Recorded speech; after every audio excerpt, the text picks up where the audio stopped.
बसलेले सर्व मित्र पक्षाचे सन्माननीय नेते आणि जमलेल्या माझ्या बांधवांनो, भगिनींनो आणि मातांनो, माझ्या आधीचे दोन वक्ते जरा हिंदी आणि मराठीमध्ये बोलले. मराठीत बोलले तर समजतं ना रे सगळ्यांना? कळतं ना? साहजिकच आहे आजची सभा आपल्या निवडणुकीच्या विजयासाठी आहे. मी प्रचारासाठी बोलतच नाही, विजयासाठी आहे.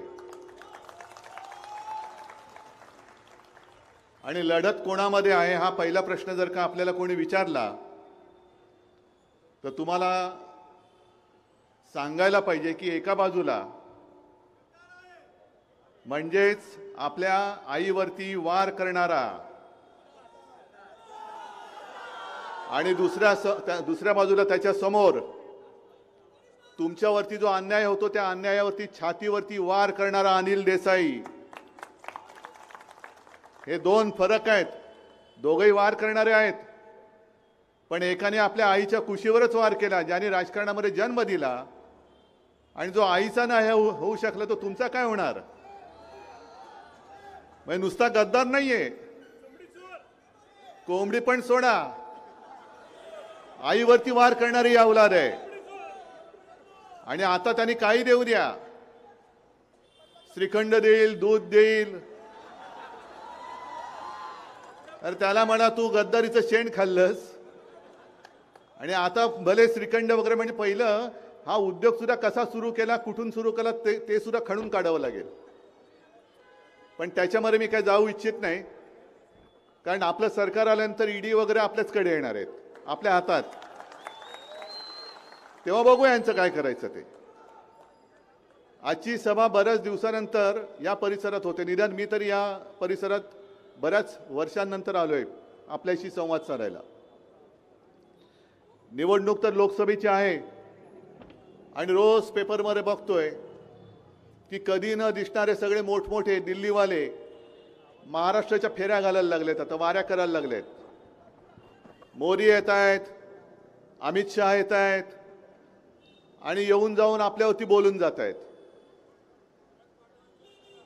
परत म्हणजे इकडे घ्यायचंच नाही आता. सगळ्यात म्हणजे काय यांची वृत्ती आहे बघा.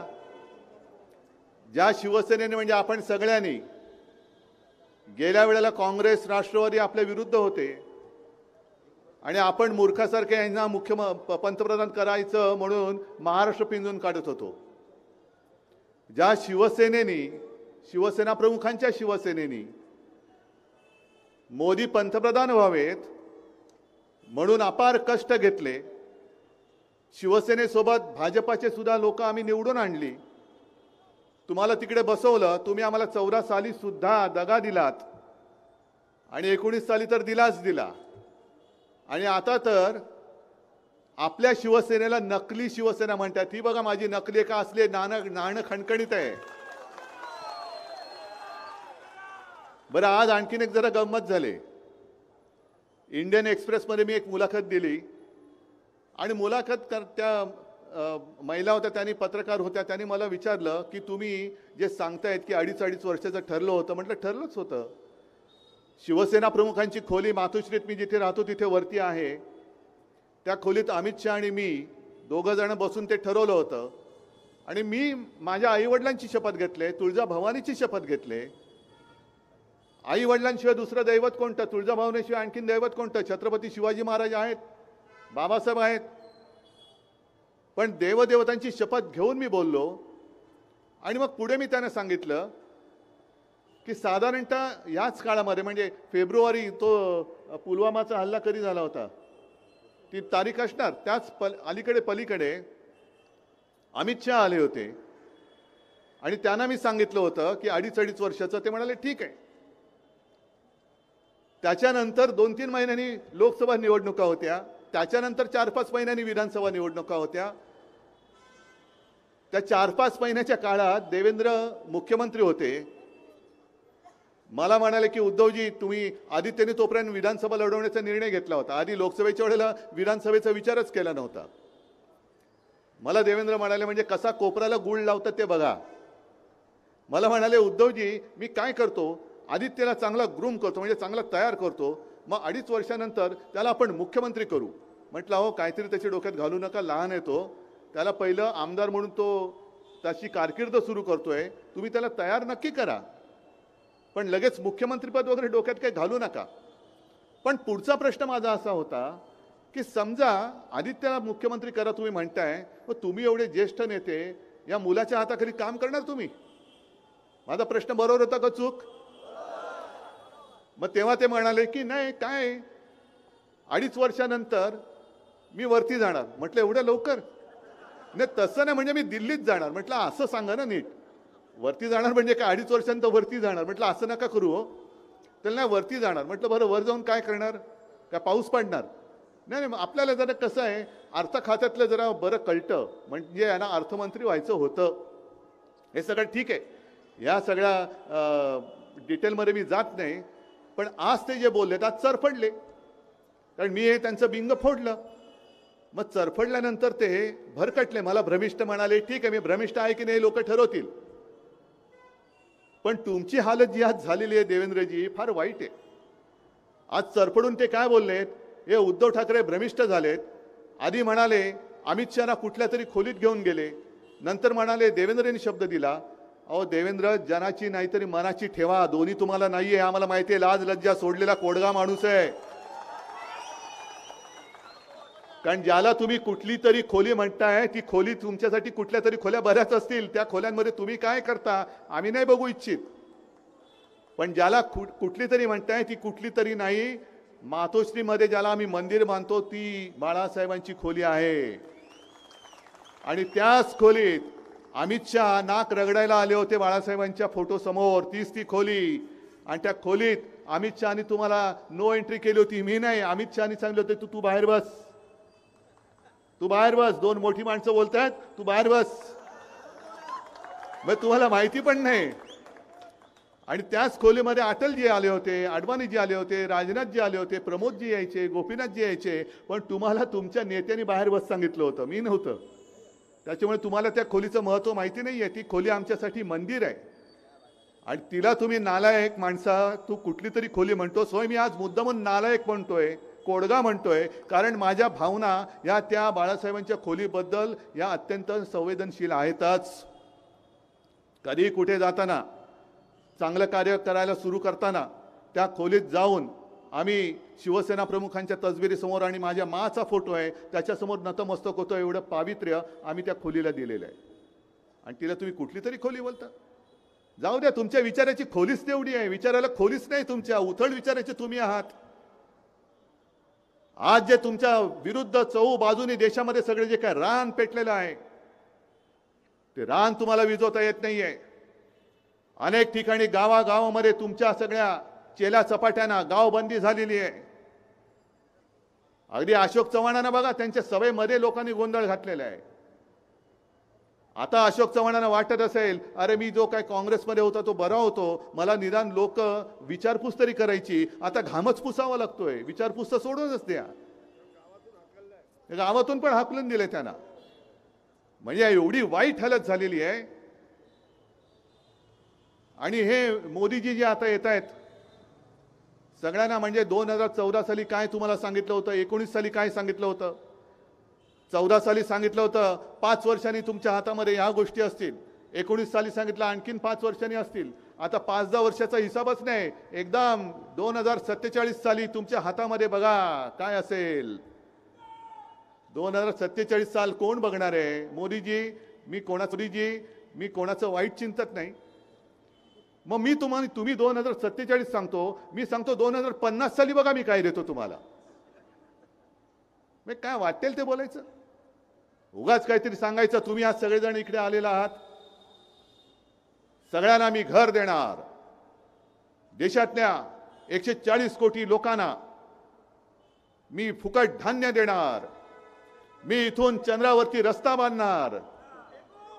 तुम्हाला तरी पटते? पण 2 वेळेला आपण कसे फसलो?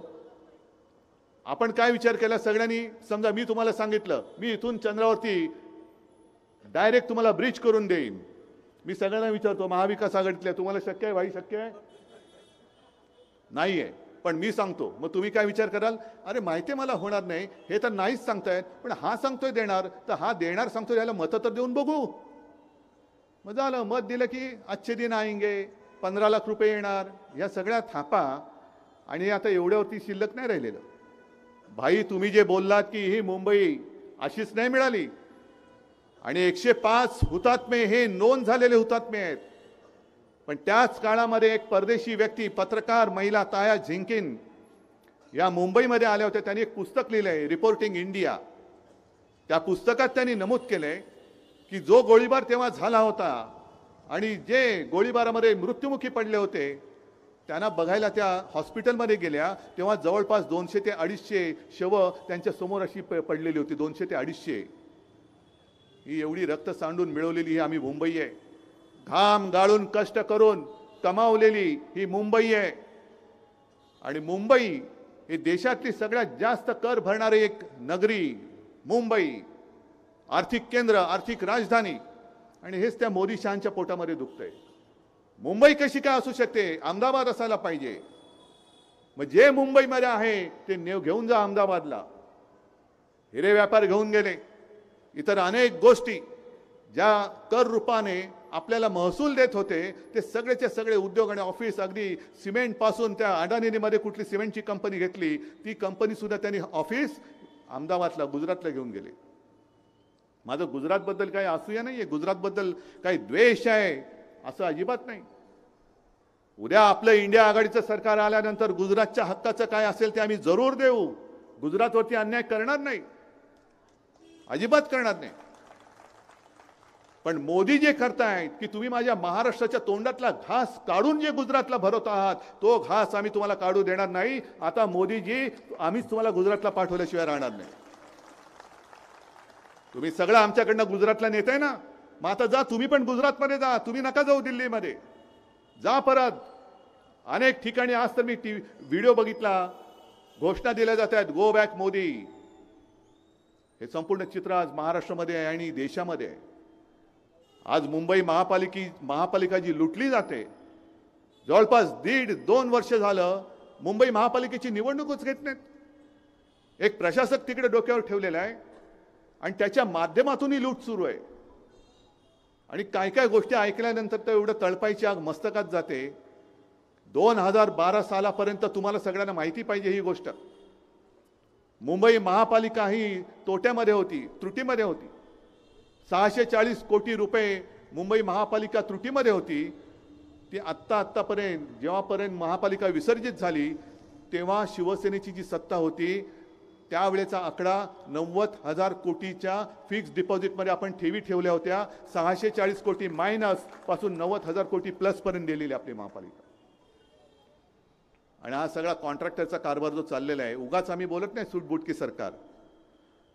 रस्त्याची कामं काढतायत, आणखीन कसली कामं काढतायत, बरं काढा तुम्ही कामं. पण आता परिस्थिती अशी निर्माण होईल की कालांतराने मुंबईमध्ये विकास कामं तर ठप्प होतील, पण मुंबईच्या सफाई मजदूरांना सुद्धा पगार द्यायला मुंबई महापालिकेकडे पैसा शिल्लक राहणार नाही. सगळ्या ह्या मिंदे आणि शहा मोदींच्या मित्र कॉन्ट्रॅक्टरनी लुटलेली मुंबई असेल, भिकेला लावून टाकलेली मुंबई असेल. म्हणजे आमचं वैभव आहे. अनिल देसाई, तुम्ही जे बोललात की प्रत्येक वेळेला हिमालयाच्या मदतीला सह्याद्री धावतो, तसंच देशाच्या पूर्ण अर्थव्यवस्थेला मुंबई आधार आहे. जवळपास 36 ते 37% रक्कम कर, विविध कराच्या रूपाने ही एकटी मुंबई भरते. तिचं महत्व तुम्ही खतम करताय. आज बीएसटीला देण्यासाठी यांच्याकडे पैसे नाही आहेत. बीएसटीच्या कर्मचाऱ्यांना ग्रॅच्युटी द्यायचे, नाही देतात पैसे. पण मेट्रोचं जे काम आहे, मेट्रोचं काम हे राज्य सरकार आणि केंद्र सरकारचं काम आहे. पण मेट्रोच्या कामासाठी MMRDA 3,000 कोटी रुपये त्या माझ्या मुंबई महापालिकेच्या कष्टाच्या पैशातून उचलून MMRDA त्यांच्या कॉन्ट्रॅक्टरच्या उरावरती घालते. हा कुठला उपराटन आहे? सरकारच्या हाताखालची ती MMRDA.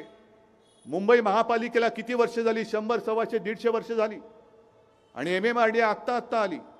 आणि आता माझं मत असं ठाम झालेलं आहे की जर हे मिंदे सरकार त्यांच्या कॉन्ट्रॅक्टर मित्रासाठी MMRDAच्या माध्यमातून मुंबई महापालिकेची तिजोरी लुटत असेल तर आमचं उद्या जे सरकार येईल ते आल्यानंतर एक तर आम्ही MMRDAच रद्द करू किंवा MMRDAची कार्यकक्षा मुंबई महापालिकेच्या बाहेर टाकून देऊ तिला. तुम्ही माझ्या मुंबईच्या जागा विकतात. मुंबईची जागा जी BKCची होती, आर्थिक केंद्र तिकडे येणार होतं, ती बुलेट ट्रेनच्या घशात घातली. तिकडचा सगळा कारभार जो आहे तो MMRDAकडे. मग तिकडे महापालिकेचं काही चालत नाही, फक्त मंजुरी द्यायची महापालिकेने, कचरा उचलायचा, शौचाचं सगळं सांडपाणी वाहून न्यायचं, सगळ्या सेवा पुरवायच्या. पण अधिकार हे टिकोजीराव, MMRDA आणि त्यांचे मित्र, ही मुंबईची पूर्णपणे लूट चाललेली. 3,000 कोटी रुपये आज लुटतायत. आणखीन काही काळ जर राहिले अख्खी मुंबई लुटून टाकतील. आणि प्रत्येक वेळेला दर महिन्याला यांची हीच इच्छा आहे की तुम्ही मुंबई मुंबई म्हणता, पगार देण्यासाठी सुद्धा रोज तुम्हाला उठून भिकेचा कटोरा घेऊन आमच्या दारात दिल्लीला उभं राहायला लागेल. हे तुम्हाला मान्य आहे? तुम्ही कष्टाने कमवता आणि ते सगळे दिल्लीवाले लुटतायत. एकतर काही उद्योग येऊ देत नाहीत, रोजीरोटीचा पत्ता नाही, कॉन्ट्रॅक्टरचे सगळे खिसे भरून टाकतात, महापालिका कर्मचाऱ्यांना द्यायला पगार उद्या ठेवणार नाहीत, BST साठी काही नाही पण मेट्रोच्या उरावरती सगळं घालतायत. अरे एवढं तर आता कमीच झालं. पण कोविड काळाचा उल्लेख जो तुम्ही केलात, त्या कोविड काळामध्ये घोटाळे झाले म्हणून आपल्या लोकांना बदनाम करतायत. किशोरीताई आलेत का इकडे? किशोरीताई महापौर होत्या, त्यांच्यावरती किती नालायक माणसं आहेत.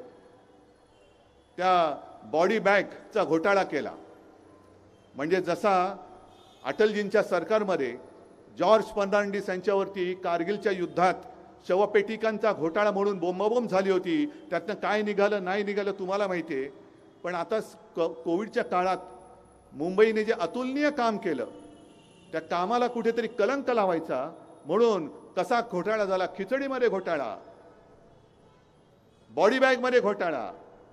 तरी बरं, परवा त्या कोर्टाने असं कानफटवले मिंदे सरकारला, पहिला पुरावा दाखवा, पुरावा दाखवा, कुठे घोटाळा कुठे झाला दाखवा आणि नंतर या. आता ते बघितल्यानंतर आता आपल्याला कळलं पाहिजे की यांना काय पुरावं की गाढवं या सरकारला, हे तुम्ही ठरवायचं आहे. म्हणजे वाटेल तसं बदनाम करून टाकायचं, कोणाच्याही अंगावरती चिखल उडवायचा, वाटेल ती बदनामी करायची. आणि बदनामी केल्यानंतर घाबरला तर ये माझ्या पक्षामध्ये. हे जसं आत्ता काल परवा पण आपल्याकडनं कोणतरी गेलं तिकडे, बदनाम करून टाकायचं. म्हणजे कोविड काळामध्ये एवढं सुंदर काम झालं तरी सुद्धा कोविड काळामध्ये घोटाळ्याने तुम्हाला नालायकाने लाज वाटली पाहिजे. संपूर्ण देशात कुठेही नाही असं फील्ड हॉस्पिटल जे चीनने 15 दिवसात उभारलं होतं, माझ्या मुंबईने 15 दिवसात 17 दिवसात तेही उभारून दाखवलं होतं. तुम्हाला अभिमान वाटायला पाहिजे.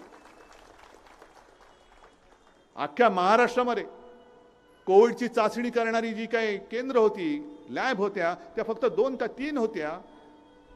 त्या आपण वर्षभरामध्ये जवळपास 600-650च्या वरती आपण ती केंद्र घेऊन गेलो होतो. किती काम केलं. अगदी आज सुद्धा मला माहिती आहे, मी विधानसभेमध्ये उत्तर दिलेलं आहे, मुख्यमंत्री होतो तेव्हा. कोविडची सुरुवात झाली तेव्हा संपूर्ण राज्यात सगळे ऑक्सिजन, व्हेंटिलेटर, साधे बेड हे सगळे मिळून जर बेरीज केली असती तर ती जेमतेम 7-8 हजार होत होती. 7-8 हजार. आणि तुम्हाला समाधान वाटलं पाहिजे की एका वर्षाच्या आत आपण त्याची संख्या 3.5 लाखाच्या वरती गेली होती. 3.5 लाख. एका वेळेला आपण जवळपास 1.25 लाख रुग्णांना ऑक्सिजन देऊ शकू एवढी एक सज्जता आपण केली होती. मला दाखवा दुसऱ्या कोणत्या राज्याने केली होती. मोदीजी, तुम्ही जे म्हणताय गुजरातनी तरी केली होती एवढी सज्जता.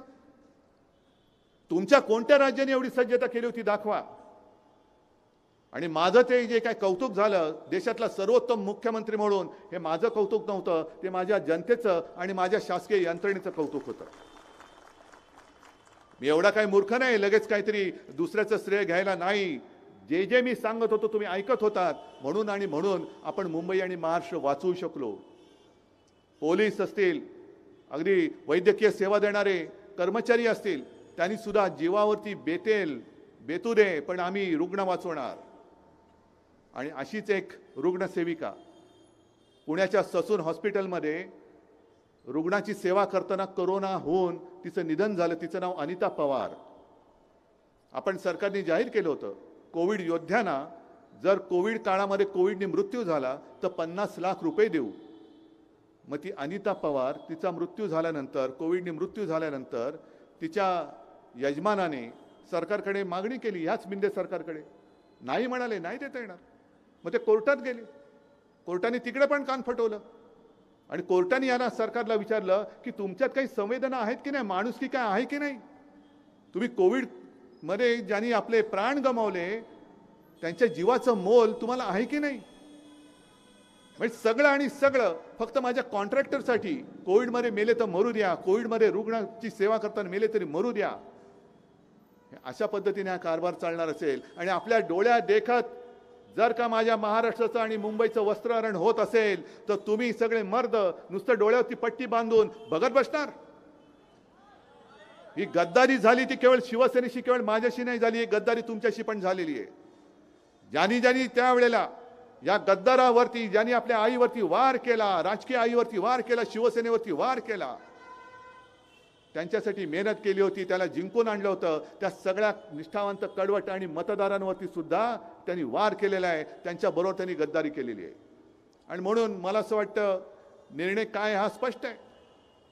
तुम्हाला निष्ठावान तुमचा खासदार पाहिजे की गद्दार पाहिजे हे तुम्ही ठरवायचं. निष्ठावान पाहिजे. पण आता आणखीन एक गोष्ट आहे, हे जरा दाखवा. कारण आपलं त्यांनी धनुष्यबाण चोरलेलं आहे. आणि मी मागे सुद्धा बोललो की अरे रावणाला शिवधनुष्य पेलताना आलं तर गद्दारांना पेलता येणार. गद्दारांच्या हातामध्ये, आणि ते सुद्धा थोडा काळ आहे.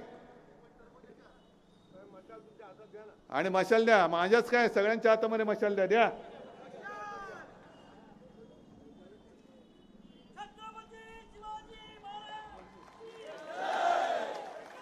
शाबास, तिकडे पण मला मशाली दिसत आहेत. आणि ही मशाल केवळ एवढीच नाहीये, तर इथे सगळ्या जमलेल्या तुम्ही मशालीच आहात. अन्यायाविरुद्ध आणि गद्दारी विरुद्ध पेटून उठलेला आहात. आणि या मशाली पेटल्यानंतर हुकुमशाहीची जी काही एक राजवट, हुकुमशाहीची जी काही राजवट आपल्या देशावरती येऊ पाहते, ती मशालीच्या आगीमध्ये जाळून भस्म करण्याची ताकद ही तुमच्या प्रत्येकाच्या मनगटात तर सोडा, फक्त एका बोटामध्ये आहे. म्हणजे सगळ्यांनी जे असं वाटतंय की मोदी सरकारचा पराभव कोण करणार, मुळामध्ये माझं म्हणणं आहे, आम्हाला मोदी सरकार नकोच आहे. आम्हाला भारत सरकार पाहिजे. आम्हाला भारत सरकार पाहिजे, मोदी सरकार नको आहे. आणि मोदींना अजून माझ्या सर्वसामान्य माणसाच्या एका बोटाची ताकद कळलेली नाहीये. तुमच्याकडे ईडी, इन्कम टॅक्स, सीबीआयची ताकद असेल, पण आज संपूर्ण देशाच्या मतदारांच्या फक्त एका बोटावरती तुमच्या सकट तुमच्या ईडी, इन्कम टॅक्स, सीबीआयचे 12 वाजवण्याची हिंमत यांच्यामध्ये आहे.